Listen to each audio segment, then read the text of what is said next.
What's up, everybody? I know I talk a lot about aesthetics and performance, about looking like you live, shaping your body to how you want it to look, lifting heavy, all those things. It's all great. It matters. I love it. But the truth nobody talks about enough is that strength training is bigger than all that stuff.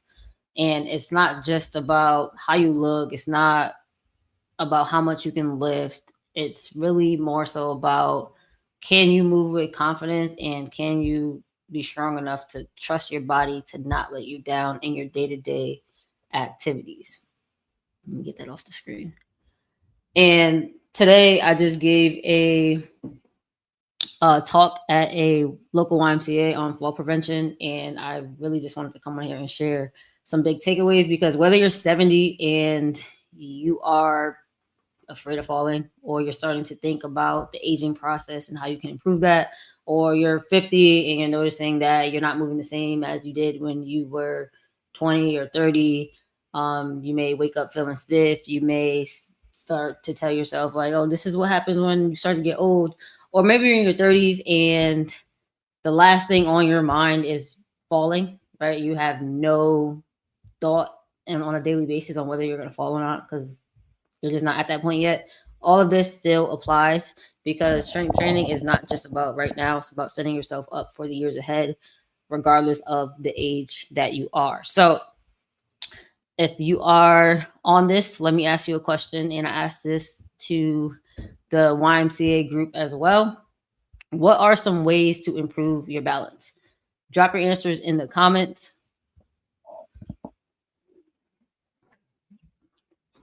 And yes, I'm drinking a Diet Coke. Don't judge me, judge your mother. But what are some ways to improve your balance? And most of the answers that I got in person were things like standing on one leg, um, doing balance stuff on a Bosu ball, doing squats on a Bosu ball, um,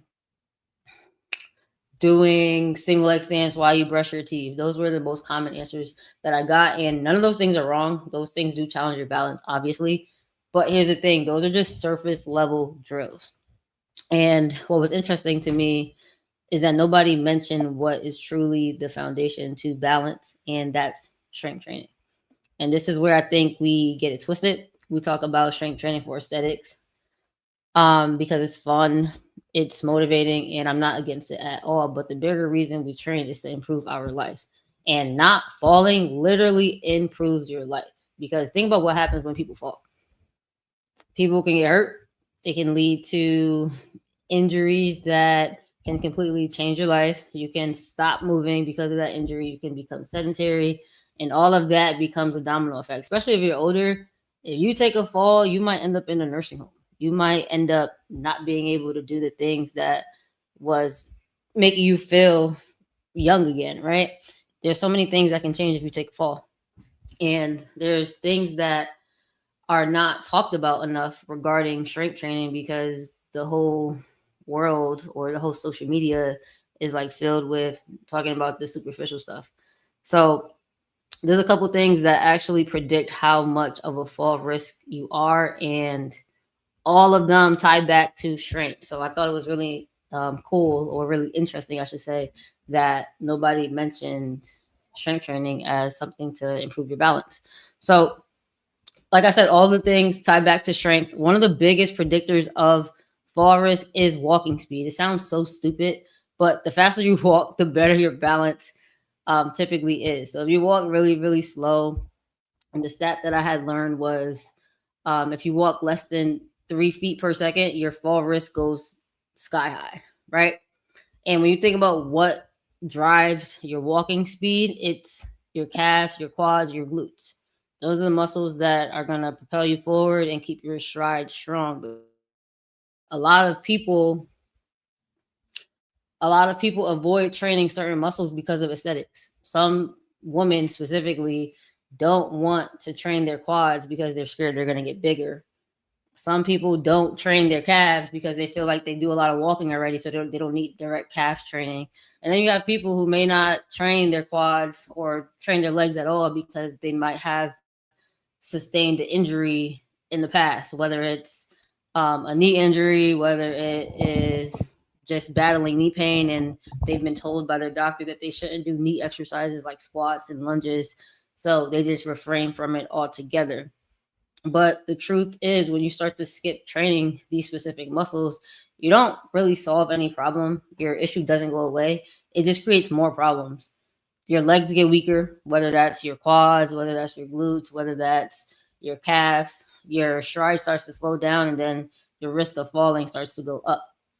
So when people skip quads or skip whatever muscle group, whether it's because they don't want it to look a certain way aesthetically or because of pain, you're literally setting yourself up for a higher risk later on. Same thing with the upper body. I know this is not pertaining to falls, but same thing with the upper body. Certain people don't want to train upper body, specifically women. They don't want to train chest, or they don't want to train shoulders because they don't want a big upper body, but they're not thinking about how they're going to have to train those things for when they get older. Like if you don't have good shoulder strength and good shoulder mobility, good luck pushing open the door when you're older. Good luck grabbing something out the cabinet. Good luck doing those things. So it's not just about the aesthetic, and you don't need to train these things to the point where they're getting bigger, but you do need to give them some love on a weekly basis. And this is where programming comes into play, because people think as soon as they do a Bulgarian split squat, their quads are gonna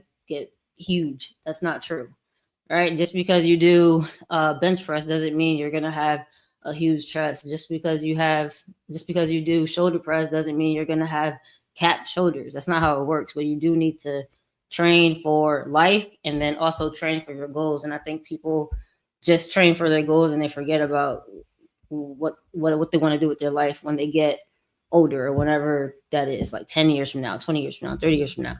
And we can't lose sight of that, because it's kind of like when you avoid something, it's kind of like having that annoying ass alarm, fire alarm beeping very subtly in the background, but you hear it all the time. So you take the batteries out, right? So you end up silencing the noise for now, but the fire could still be there, right? It could still be brewing in the background. And now you have no protection because you completely took out all of the batteries, right? So we can't just avoid things. We have to train things for what we want to be able to do in the long run, not just sorry, I'm losing my train of thought. In the long run, not just for how we want to look now. And that's something people really lose sight of. And I was really shown that today. Off of walking speed, though, there's another predictor of fall risk. And that really hit home for people during the talk today. So people who have weak quads are 43% more likely to fall. That's a huge statistic. And I hear it all the time. People say, I don't want to train quads because I don't want my quads to get bigger. I don't like the way they look. Or I have knee pain, so all squats and lunges are off the table. What exercise should I do instead? That was literally a question in a group one day, and I just copied and pasted it, but that came in handy. But yeah, somebody said that all the squats and lunges are off the table, and what exercise should they do instead? And in the comments, people were just saying, oh, just train your glutes and your hamstrings. No, that's not the answer. The answer is not just avoid anything that's knee dominant and then train your glutes and hamstrings. You literally have to address the problem. You can't just keep silencing the alarm and hoping that it goes away. That's not how it works. Another thing people say is, oh, I'm just going to do upper body. I'm just going to walk for lower body and then do upper body in the gym. But doing that does not protect you. It just makes you weaker. It makes the problem bigger. And a lot of the issues with people doing that is they end up just with more pain later on, or more of whatever they're trying to avoid. So it's actually not in your best interest to avoid these things. So we have to, like I said, think about how it's affecting us on a bigger picture than just, hey, I want to do this, I want to look this way, or I have pain, but I'm not going to try to fix it. I'm just going to avoid it, and then the problem goes away. That's not how it works.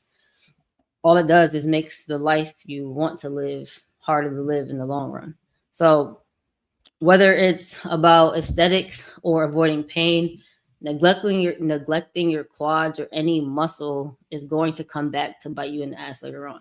And it's not just about gym strength. It's about being able to do everyday things like, for example, standing up from a chair or getting out of your car. Me personally, if you know me, you know I like sporty cars. Like I want to be driving a coupe or something, some type of sporty car that's low to the ground and could hug corners for the rest of my life. And I'm not gonna be able to do that if I can't get out that car, right? So those are things that I think about, and I need to have strong legs to do that. So there's a lot of people who want to be able to do certain things when they get older, but they're not aligning their training with that. So if you're avoiding certain things because you don't like the way you think is going to make you look, or you think is going to make your pain worse, you're likely perpetuating the problem that you're trying to avoid without even knowing it. So let's not just keep losing my train of thought. Let's not just train for our aesthetics. Let's actually train for what we want to be able to do.